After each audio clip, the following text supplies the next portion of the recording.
নিজের সঙ্গে ঘটা ঘটনার কথা জানতে তমলুকের বিজেপি প্রার্থী অভিজিৎ গঙ্গোপাধ্যায়কে ফোন নির্যাতিতা বিজেপি নেত্রীর। অভিযুক্তরা শুভেন্দু অধিকারীর ঘনিষ্ঠ হওয়ায় ফোন অভিজিৎ গঙ্গোপাধ্যায় ওই নেত্রীর সঙ্গে সহযোগিতার বদলে দুর্ব্যবহার করেন বলেই অভিযোগ।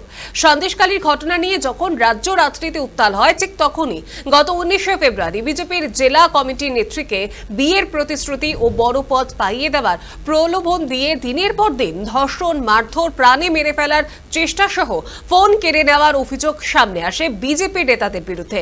আর জাগিরে পূর্ব মেদিনীপুর জেলায় রাজনৈতিক মহলে প্রবল চাঞ্চল্য ছড়িয়েছে।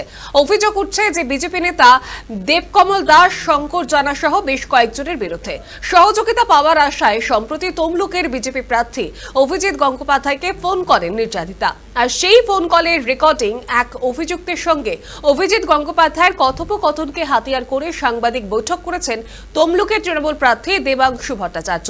তৃণমূল প্রার্থী দেবাংশু গোটা বিষয়টি নিয়ে সাংবাদিক বৈঠকও করেছেন, যদিও অডিওটির সত্যতা যাচাই করেনি সময় কলকাতা। হ্যালো, হ্যাঁ আমি বলছি। অভিজিৎ বাবু বলছেন তো? কে বলছেন? আপনি অভিজিৎ বাবু বলছেন তো? হ্যাঁ, আপনি কে বলছেন? হ্যাঁ, সকালে কল করেছিলাম না স্যার, আমি ডিসকানেক্ট হয়ে গেল কলটা তখন। হ্যাঁ হ্যাঁ, কি ব্যাপারে ফোন করেছিলেন? আমি ফোন করেছিলাম স্যার, আমি কিছু নেতার বিরুদ্ধে কেস করেছিলাম। তো আপনি সকালে আপনাকে তো জিজ্ঞেস করলাম এই ম্যাটারে। তারপরে বলছি অ্যাকচুয়ালি স্যার, আপনি সেই সব আমার সঙ্গে যে ঘটনা ঘটেছে সেটা রেপ কেসের, আমি মানে রেপ প্লাস হচ্ছে আমাকে মারধর করা হয়েছে, প্লাস আমার ফোন কেড়ে নিয়ে আমার ফোন রিসেট করে দেওয়া হয়েছিল সমস্ত প্রমাণ লোপাটের জন্য। এরকম আপনি কে ছিলেন? আপনি কি কোনো রাজনীতি করতেন? হ্যাঁ হ্যাঁ, আমি তো মহিলা মোর্চার আমি জেলা নেত্রী আছি বিজেপির। এখনো আছেন? হ্যাঁ, এখনো আছি। আচ্ছা, কে করেছিল এটা? কি নাম? দেবকমল দাস, আনন্দ নাইক, শঙ্কর জানা,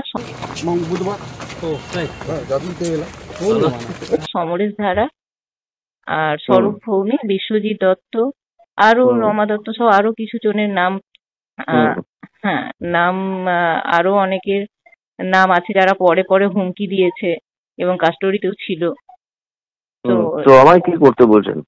হ্যাঁ বলছি স্যার, আমি আপনাকে যে জন্য ফোন করেছি, আপনি তো ওদের সাথে মানে ওরা আপনার সাথেই ঘুরে বেড়াচ্ছে। আমি কিভাবে ন্যায় বিচার আমার সাথে ঘুরে বেড়াচ্ছে? আমার সাথে ঘুরে বেড়াচ্ছে? আপনার সাথেই ঘুরে বেড়ায় ওরা। আমি অনেকগুলো ভিডিওতে দেখেছি যে আমি তো বাড়িতে আমি এদের কাউকে চিনি না।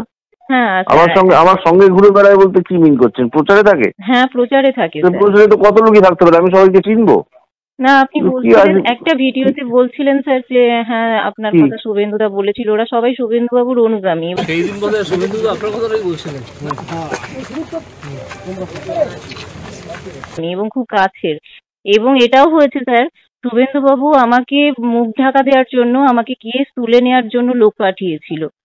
না না, এইসব বাজে বাজে কথা বলবেন না। আপনি যখন একটা দলে আছেন, সেই দলের যা উচ্চতর নেতৃত্ব তাদের সঙ্গে কথা বলুন। আমাকে সরাসরি ফোন করছেন কেন? ফোন করে আপনাকে বুদ্ধি দিয়েছে? কি আপনাকে বুদ্ধি দিয়েছে? বুদ্ধি কে দেবে স্যার আমাকে? আমি বুদ্ধি দেওয়ার জন্য বসে আছি?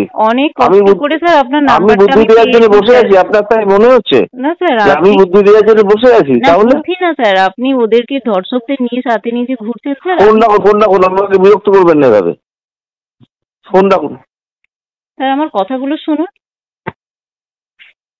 হ্যালো, যে ভিডিওটা আপনারা এতক্ষণ দেখলেন সেটা বিজেপির তমলুকের প্রার্থী অভিজিৎ গঙ্গোপাধ্যায়। আপনারা জানেন এই কেসটা অলরেডি মামলা চলছে। সেই ব্যাপারটা নিয়ে বিচারপতির কাছে, প্রাক্তন বিচারপতির কাছে, যিনি এতদিন কিনা অসহায় মানুষের মাসিহা হওয়ার নাটক করেছিলেন, সেই মানুষের কাছে তারই দলের নেত্রীও ভেবেছিলেন যে তার কাছে যদি কিছু সুরাহা পাওয়া যায়, তার কাছ থেকে যদি বিচার পাওয়া যায়। তিনি যখন ফোন করে তাকে জানালেন যে আপনার পাশে বসে আপনার পাশেই ধর্ষকরা ঘুরে বেড়াচ্ছে, সেই সমস্ত ব্যক্তিরা, তিনি প্রথমেই অস্বীকার করলেন তিনি এদের কাউকে চেনেন না। অথচ ভিডিওতে স্পষ্ট দেখা যাচ্ছে তিনি সেই ব্যক্তিকে বলছেন, অন্যতম একজন ধর্ষণে অভিযুক্ত, যে আপনার কথা শুভেন্দুবাবু অনেক বলেছেন। দুচ্ছাই করে তার ফোন কেটে দিলেন এবং বললেন আমি কি আপনাকে সাজেশন দেওয়ার জন্য বসে আছি? তাহলে প্রাক্তন বিচারপতি তিনি কোন ইমেজের ভরসায় তমলুকে ভোটে দাঁড়িয়েছেন? তিনি তো অসহায় মানুষের রক্ষাকর্তা, এই রকম একটা ইমেজ তিনি তৈরি করেছিলেন বাংলার মাটিতে।